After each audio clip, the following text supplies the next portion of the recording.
Good evening, race fans, and welcome back to Poverty Hollow's 5th week of the knockout competition.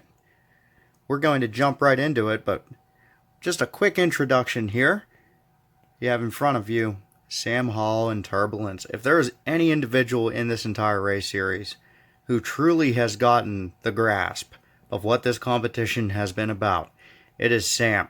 His win record is pretty well the best in this competition thus far. I believe it is 5-1. And he has been aggressive. He has been ruthless. He is early with his call-outs. He gets the races he wants. And he's been shutting competitors out for quite a while now. His opponent, Chuck Kiefer, in the adjective we always use is legendary for that escort, and for good reason. It has been fast. Chuck has been a little bit more quiet about his racing, but his wins have always been decisive. But we're going to find out today which is going to pull off this hat trick. Let's get it. Sam Hall takes the early lead going into the spiral. We were afraid of that. Look at him go. One hell of a wreck going. Holy smokes.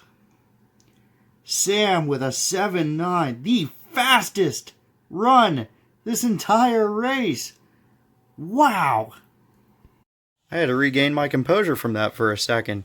If you've been following this series pretty closely and pretty routinely, you would know that the two Mercedes-Benzes of the V-Man Vern Davis and Katie have been trading blows back and forth on who would be having the fastest time on course, usually flirting right around with the 8.0 line.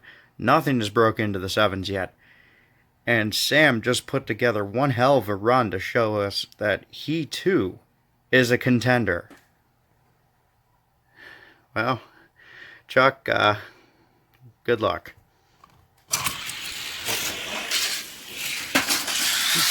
Whoa! What happened to Sam? Chuck is going to win this one, but at the end it isn't going to matter. It's a 9.3. What on earth happened to Turbulence?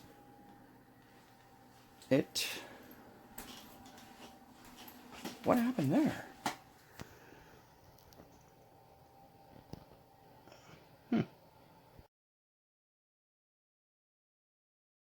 Under quick review, it appears that Turbulence actually had jumped the center divider coming out of the alley-oop and hit the edge of the track, which kind of stopped him in his tracks. Not that it ended up mattering in the end because, well, he ran a 7.9 and nothing else has touched that yet.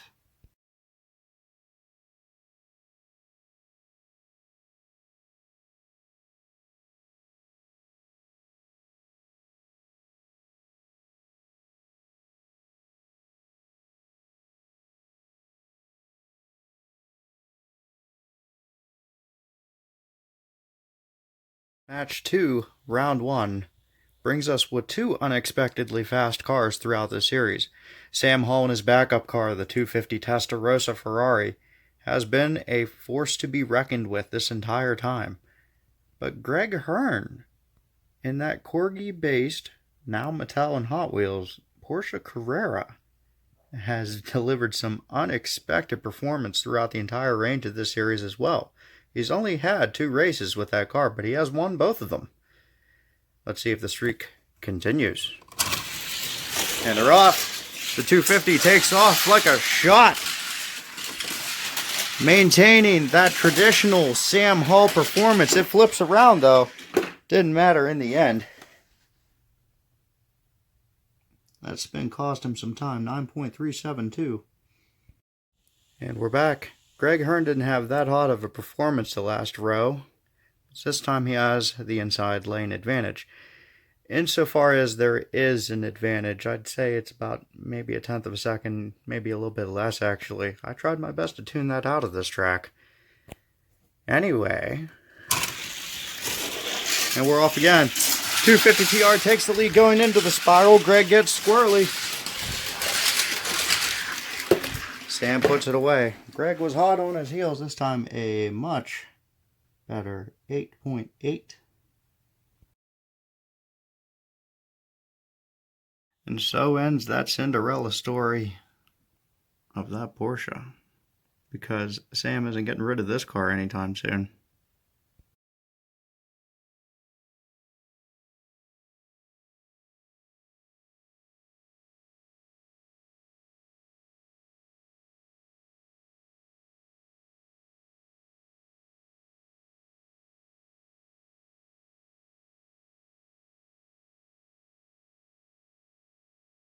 Something 90s and cocaine. I don't know. Looks to me like Greg Hearn and Hutch. You already know what cars these are. You've seen them on this track together at least 3 times. Off we go!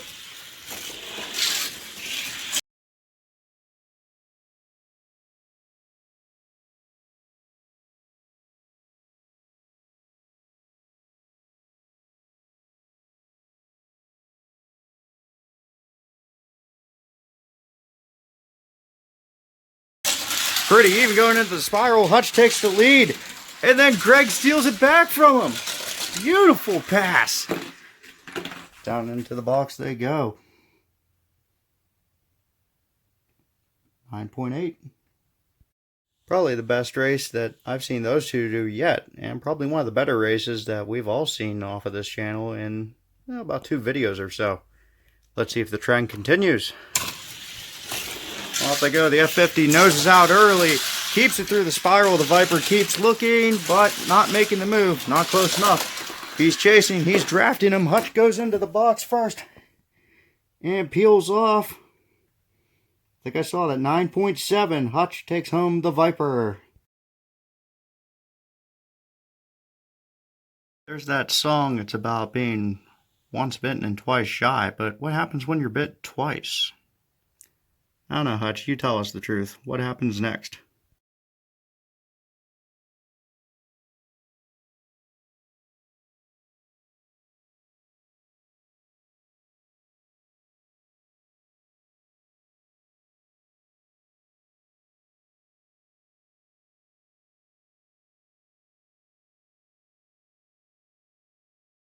Match 3, round 1. Hutch puts up his other Ferrari. And he's going up against probably the pinnacle of 90s rad iconic designs. Unless, of course, you're an Earnhardt fan. Let's see how the supercar versus the NASCAR goes. Pretty even going into the spiral. All of a sudden, the petty car takes the lead. And he's not looking back. Putting on a good burst of speed. Heavy into the box. A little bit of contact there. 8.9. Douglas in the outside lane, trying to find his voice, and then all of a sudden wakes up the monster. 358 cubic inches of raw NASCAR pushrod fury coming out of nowhere and gapping the snot out of that Ferrari. Let's see if he does it a second time. And sure enough, he is taking a heavy lead going to that, and it flips upside down. What on earth happened there? Alright, we're re-racked and reset. Let's see if there's a repeat performance of that hat trick. Once again, the petty car takes the lead. This time he keeps it together. The Ferrari is trying to stay in the frame. Douglas definitely taking a little bit slower after having his bell rung going upside down. Shows up with a 9.3, but it's enough to do the job. And the ranks shift around once more. Hutch may have lost this Ferrari, but he did just gain a Viper in the previous video, so he's not losing out on too much here. Mr. Gaffney here has a vehicle that appears later in this video with that Silverado Stalker. If he loses that, well, he just gained his backup car.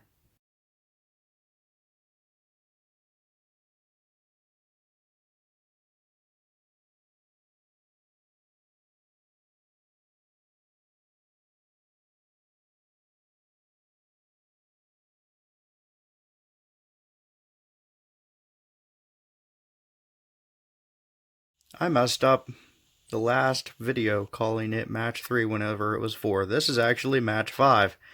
Not that it matters here. We got Willie Make It in his IROC Firebird. and Trent in the Mini, and both of these cars have been passed around between owners, much like your ex-girlfriends throughout high school. Let's see who is going to pull this one off. The Firebird with the lead, then the Mini passes him through the spiral. The Firebird is all over him, trying to draft him. A big tag, and he pushes him across the line. Look at that. Winning sideways is still winning. Match 5, round 2, competition heating up now. Trent needs to see if he can repeat that performance, and hopefully not quite a sideways one at that. And they're off. Once again, the Mini takes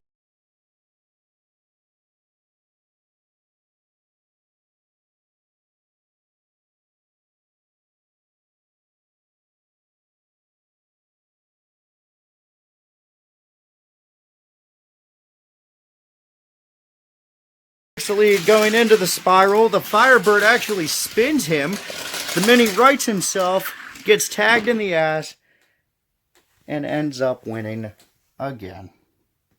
Look at that.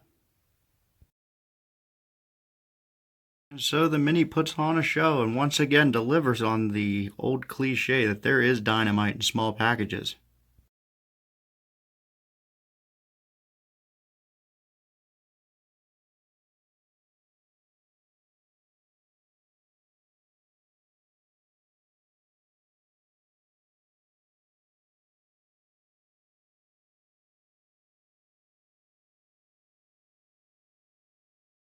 Match 6, round 1 puts two supercars against each other.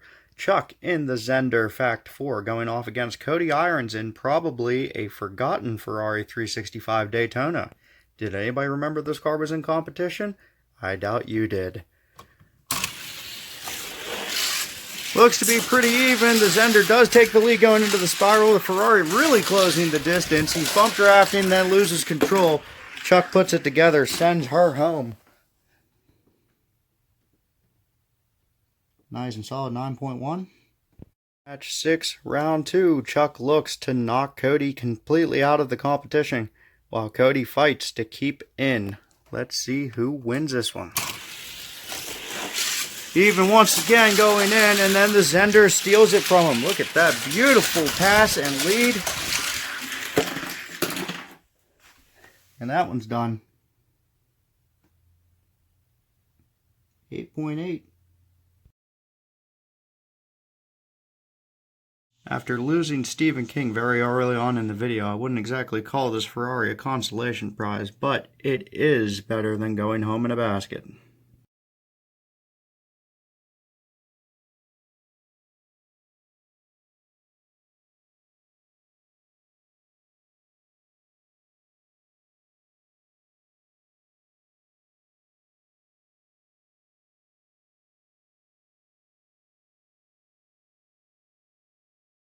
Match 7, here it is, the big money title fight. A question we've all been wondering this entire competition after finally seeing them both run.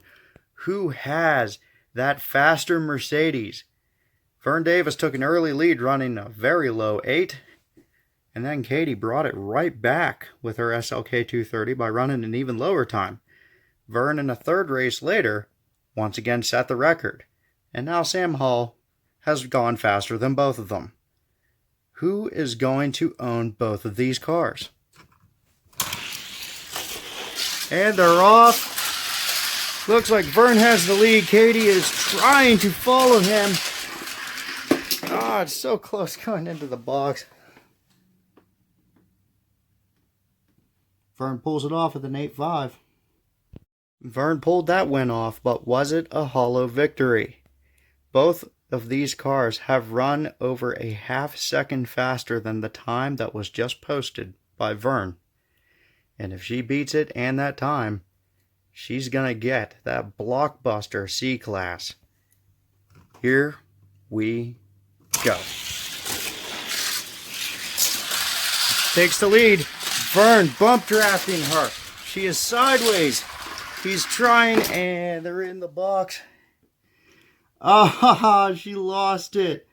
Holy crap, Vern has two of the fastest damned cars in this whole thing now. No filter. Vern has officially become the number one seed in this entire competition. He is either going to be avoided at all cost or aimed at like you wouldn't believe. Let the hunt begin.